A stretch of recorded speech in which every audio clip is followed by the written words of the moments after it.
एकादशी के दिन आप रसोई का सामान देना, मैं दूर जंगल में जाके रसोई बना के पालूंगा। कल एकादशी है। हाँ बाबा जी, आप मुझे रसोई का सामान देना, मैं बाहर जाके खाऊंगा, आप यहाँ एकादशी करना। पर बेटा, अभी भी कह रहा हूँ, आश्रम के नियम का उल्लंघन मत कर। बाबा जी, तो फिर आप मुझे जाने दो।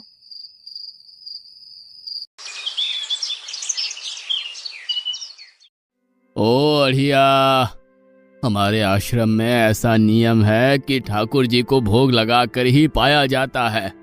तू एकादशी के दिन ये सब कर रहा है, उसमें मैं मना नहीं करता, पर ठाकुर जी को भोग लगा कर ही पाना। ठाकुर जी मतलब कौन?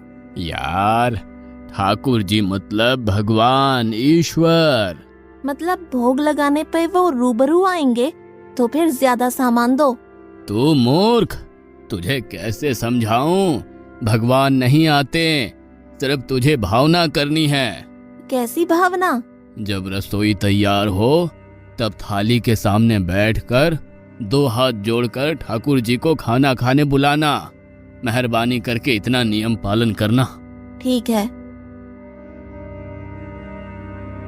ये लड़का ठीक है, लेकिन एकादशी की होती तो कितना अच्छा। गुरुदेव के ठाकुर, आप खाना खा लो। स्वामी, भोजन तैयार है, आप कहाँ जा रहे हैं? मेरा एक भक्त मुझे बुला रहा है, मैं अभी आया। गुरुदेव के ठाकुर, आप खाना खा लो।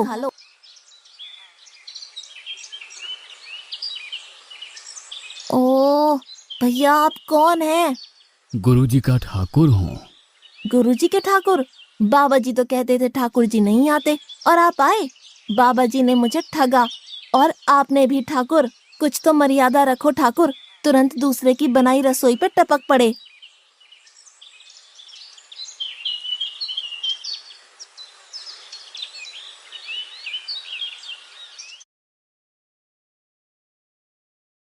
तूने एकादशी नहीं की, मुझे अच्छा नहीं लगा।